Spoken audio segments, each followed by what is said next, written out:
All I ask is a merry yarn from a laughing fellow rover, and a quiet sleep and a sweet dream when the long day is over.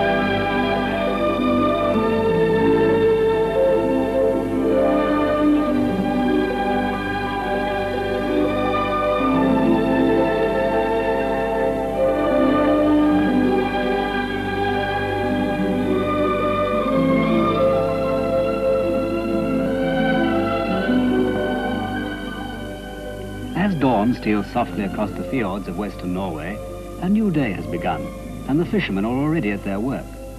Since time began, fishing has been a part of the lives of the people, and today the cities of Bergen and Stavanger are centres of a vast industry.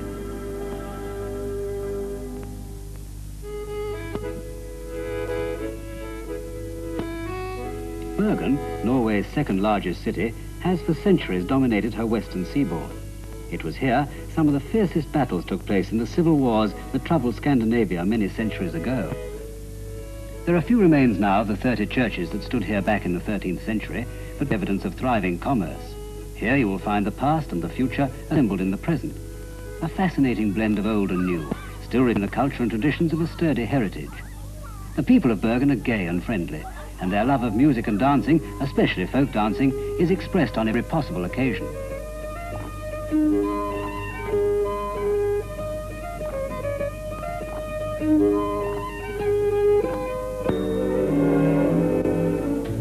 If you fly south from Bergen, you can reach in 40 minutes the lovely old city of Stavanger, which stands guard like a proud sentinel over an island-studded bay.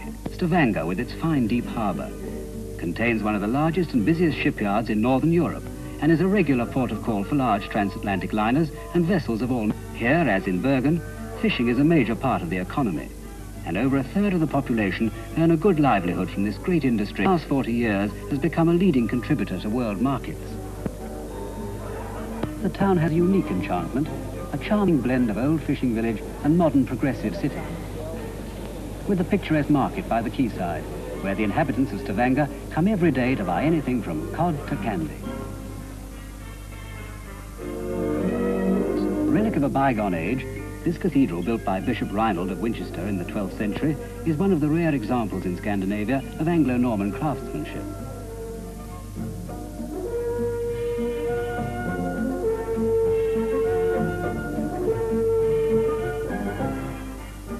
The call of the sea comes early in Norway, and it's never too soon to start learning about boats. Any boat will do, and if the owner objects, well, there's always another boat just around the corner. Stavanger has the only school of its kind in the world, a technical college built by the fish canning industry, where young students become specialists in the most up-to-date methods of factory management, food hygiene and quality control. Students are encouraged to gain first-hand practical experience of the fishing industry.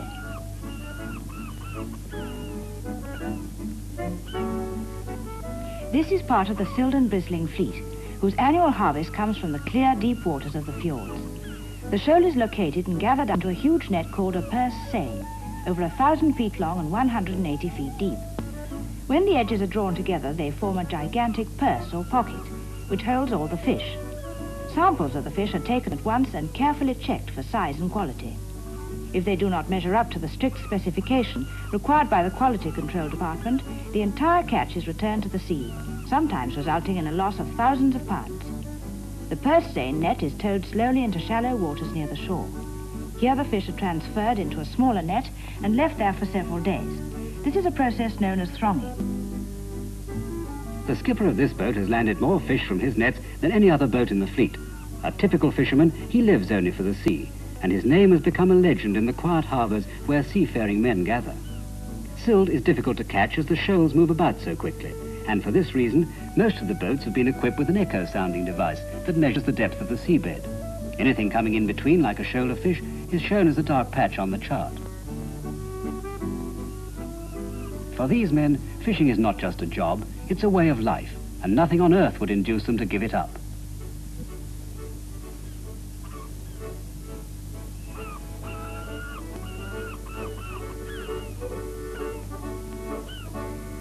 During the time spent in the thronging nets, the fish are unable to go out in search of food, and so completely digest everything they've previously eaten. This means, of course, that they are thoroughly cleaned inside when the transport boats arrive to take the fish to the factories.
Spawned in the North Sea, the tiny fish are attracted by the clear crystal waters of the fjords and the myriad plankton carried in by the Gulf Stream. The plankton, which contains vast quantities of microscopic vegetable and shellfish life, is the original source of vitamins and the favorite diet of the silled and bristling shoals.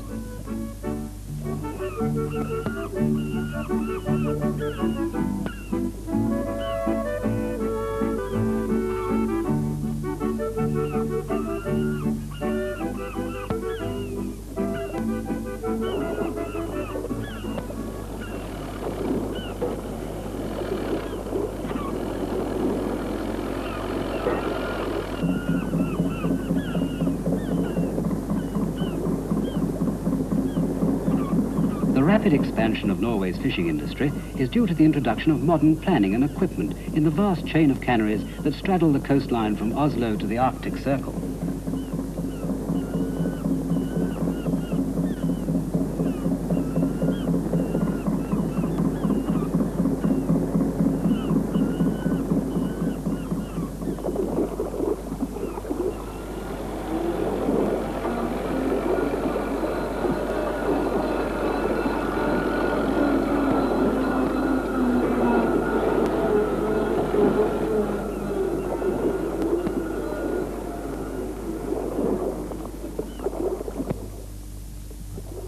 The silt is washed under high-powered jets of water to remove all the scales, which incidentally are later collected and used in the manu-imitation pearls. Thoroughly cleaned, the silt is carried to a grading machine, which ensures that only fish of uniform size go forward for processing.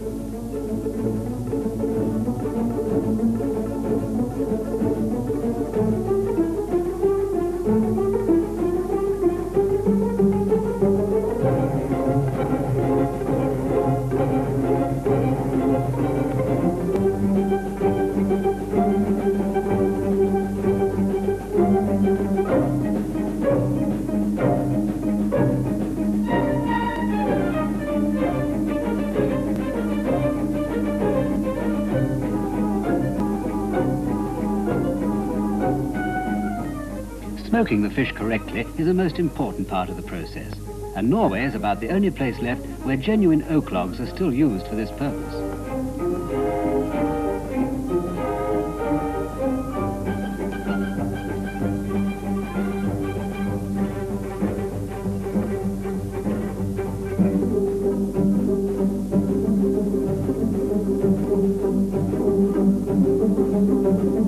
Richly flavoured from the smoking ovens, the little fish are trimmed on this machine and conveyed to the next operation where they are carefully packed into tins.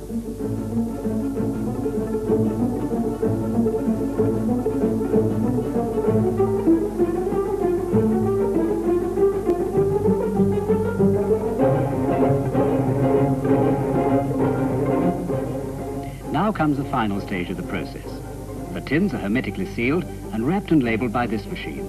They are then ready for dispatch to all parts of the world.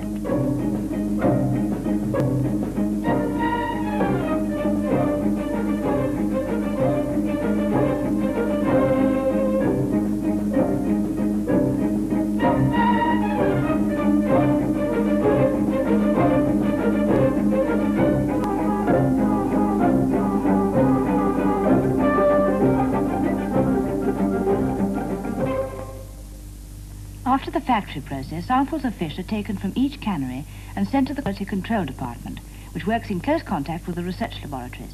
Here, nothing left to chance, and the most rigorous tests are made on all products to ensure that everything is up to the required standard. Norwegians are a healthy, active race and enjoy all forms of outdoor sport. Here, the days are long and sunny, giving 20 hours of light in each day during the summer months. Every Friday, the young people stream out of the town for a long weekend in the mountains, climbing, fishing, swimming, or just being lazy in the sun.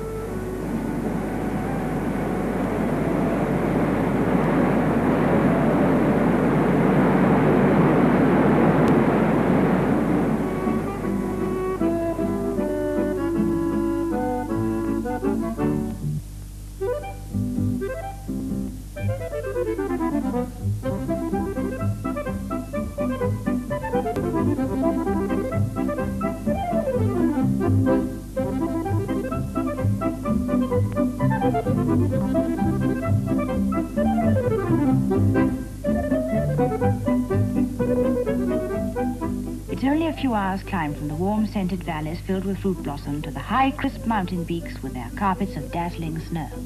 Snow? I hate it. Most people think of Norway as a paradise for winter sports enthusiasts and forget that the warm currents of the Gulf Stream provide a summer temperature often as high as southern Europe. Here in Stavanger, you can choose your skiing, high on the mountain slopes or the blue waters of the fjords. And if you're really energetic, you can always manage both in one day.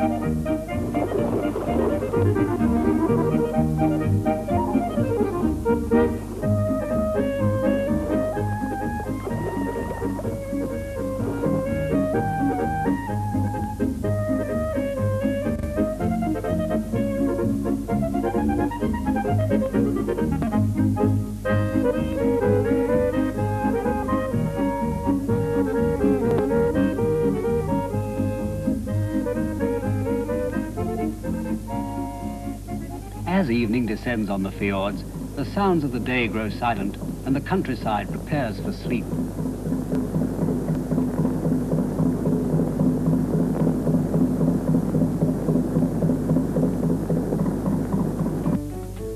Nightlife in Norway is catered for everywhere, including the best hotels, and Stavanger can boast of one of the finest and most luxurious in Europe.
Lies the rumor that Norwegians don't eat very much.